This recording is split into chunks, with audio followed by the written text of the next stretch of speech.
this video, I explore the meaning of two key words, used in the original language of the Bible, to express the notion of salvation. This is how these two words are pronounced. Sōtēría. JASHA. During this presentation, the meaning of the image shown on the right-hand side of this slide will become clear. In particular, in the final part of the video, I will explain the symbolism of this image in detail, and I will argue that it represents very well the meaning of the biblical notion of salvation. The name Jesus derives from the root of this Hebrew term. In many countries, out of reverence, the name Jesus is not given to people, except in Spanish-speaking countries. The closest name in the Anglophone world is Joshua. It is well known that at the root of this name lies the Hebrew verb JASHA, meaning to save, as the angel explains to Joseph, "You are to name him Jesus, for he will save his people from their sins." This verb is present 354 times in the Old Testament, and most often it has the Lord as its subject. In particular, this verb is present 136 times in the Psalms as an invocation of the saving God. Salvation also alludes to help, support, and liberation. Here are some instances in the Bible showing the value of this highly significant Hebrew word, so much so that the divine revelation is commonly described as the history of salvation. David exclaims, "The Lord lives. Blessed be my rock, and exalted be the God of my salvation." The righteous person is the recipient of a divine promise. "Those who bring thanksgiving as their sacrifice honor me. To those who go the right way I will show the salvation of God." For this reason, the believer who entrusts himself to the saving God can walk serenely along the paths of the world and of history, as the prophet Isaiah sings, "I will greatly rejoice in the Lord, my whole being shall exult in my God, for he has clothed me with the garments of salvation." In the Old Testament, the most significant act of salvation is the liberation from Egyptian oppression. This is not merely a socio-political event, but the sign of a complete salvation. This is what is attested in chapters 11 to 19 of the Book of Wisdom, in which the story of Exodus is transposed onto the level of definitive liberation from evil. Historical dimension and spiritual perspective intersect, so much so that Jesus himself, when he heals a sick person, reiterates the necessity of faith, because his healing miracles do not solely enable to heal physically but they provide salvation. Your faith has saved you. We began this video of the Hebrew word JASHA by connecting it to the name of Jesus, which in Hebrew is Yeshua, or in its fuller form Jehoshua. This is also the surname of the greatest Israeli writer Avram Gabriel Bulai Yehoshua. Other biblical names, besides Joshua, preserve the verb JASHA within them in various forms. This is the case with King Josiah of Judah, as well as the prophets Isaiah and Hosea, meaning God saves. That full salvation is above all a divine gift, a grace, and that it requires faith, is attested by this statement of the psalmist. No king is saved by his vast army, no warrior is delivered by his great strength. A horse is a vain hope for salvation, even its great strength cannot save. Against the logic of power and force, the faithful is invited to trust in God. Our soul waits for the Lord, he is our help and shield. I also produced a video for another Hebrew word which in English is usually translated as righteousness or justification. This Hebrew word can also mean salvation. The Greek word for salvation is pronounced as Sōtēría. The root of this word is the verb sōzō, meaning to save, even in its variations, savior and salvation. This term occurs 192 times in the New Testament. As we have already seen, this is also at the root of the name Jesus. The salvation performed by Jesus points to the triumph of life and expressed the idea of victory from oppression. This is consonant with the great act of salvation and liberation that the Lord carries out towards Israel in the Exodus, meaning exit or departure from Egyptian slavery. There is therefore a connection between the physical or historical dimension and the religious perspective. Jesus also often connects salvation to liberation from bodily evil. However, as we have already seen, as a precondition for his miracles, he requests the presence of faith. Faith is such an important concept.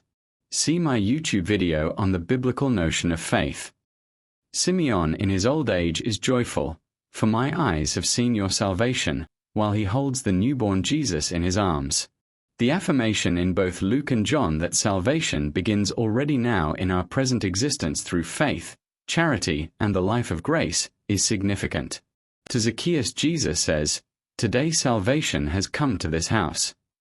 In his nocturnal dialogue with Nicodemus, Christ proclaims, "God did not send the Son into the world to condemn the world, but in order that the world might be saved through him." But salvation, which has its source in Christ's supreme victory over death in the resurrection, will obtain its fulfillment in the fullness of time. The one who endures to the end will be saved. In baptism, therefore, one receives the living and active seed of salvation that will blossom and will reach its final complete fulfillment in the final glory. Indeed, the risen Christ declares to the 11 gathered at table with him, "The one who believes and is baptized will be saved, but the one who does not believe will be condemned." I also produced a YouTube video exploring the biblical notion of baptism. I now want to comment on the symbolic meaning of this picture that I put also in the beginning of this presentation. This allegorical painting visually represents the biblical concept of salvation. This image is conceived as a visual synthesis of the biblical understanding of salvation, bringing together its Hebrew roots, its historical unfolding, and its Christian fulfillment. According to the Old Testament, salvation means liberation. On the left side, the scene of the Exodus dominates. This represents the foundational biblical experience of salvation as deliverance from oppression. Salvation here is concrete and historical. God intervenes to free his people from slavery. The turbulent waters and dark sky evoke danger and death, while the open path signifies life preserved by divine action.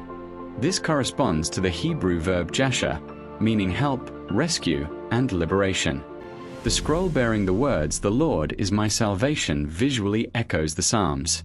It underlines that salvation is not achieved by human power, such as armies, horses, or strength, but is a gift from God, received in trust and faith. The light breaking through the clouds reinforces the theological view that salvation comes from above. According to the New Testament, salvation is embodied in Christ. At the center stands Christ, radiant and welcoming, arms open. He is the focal point where all lines converge. His position expresses the Christian conviction that salvation reaches its fullness in Jesus, whose very name means God saves. The cross behind him is not a symbol of defeat but of victory, illuminated with glory rather than darkness. Here we can see a dove descending over the baptismal waters, recalling the descent of the Holy Spirit at the baptism of Jesus. Baptism represents the beginning of salvation, like a living seed planted in the believer. This imagery conveys that salvation is already active in the life of the baptized Christian faithful. Then you can see a scene of healing. The scene of the sick person being healed recalls Jesus' words, "Your faith has saved you." According to the New Testament, Jesus' disciples also performed healings in Jesus' name, as depicted in this painting. Salvation here touches the body, restores dignity, and renews life. The figure of Simeon holding the child Jesus expresses recognition of the gift of salvation. "My eyes have seen your salvation." This moment connects promise and fulfillment, Israel's hope and its realization. Nearby symbols such as the open tomb and the empty cross point to the resurrection, the definitive victory over death, which grounds Christian hope. Then we can see Zacchaeus according to Luke 19 verses 1 to 10. In this instance, Zacchaeus climbs a tree to see Jesus, and Jesus calls him down and declares, "Today salvation has come to this house." This episode is crucial for the theology of salvation because salvation begins now, not only at the end of time. Moreover, it shows that salvation is triggered by faith and openness. The initiative belongs to God, but the faithful must desire to see and respond. The luminous path, drawn from the radiance of the heavenly city in the background, symbolizes the believer's journey through history toward final fulfillment. Salvation begins now, through faith, grace, and charity, but reaches completion only at the end of time. The hourglass symbolizes the finite temporality in which we are now living. However, this finite temporality intersects somehow with eternity within the divine perspective, with the eternity of the heavenly Jerusalem. Moreover, the hourglass and the open Bible suggest both the urgency and the trust in God's timing in bringing His salvation. The bread and wine of the Last Supper also point to the heavenly banquet in the eternal Jerusalem. I would like to argue that this picture represents well the notion of salvation for different reasons. This concept is in fact portrayed as liberation from slavery and evil, and it is also a gift since it cannot be achieved solely by human efforts. Moreover, salvation, driven by faith, brings healing of body and soul, and it is therefore already present now in the faithful, yet it is not fully completed.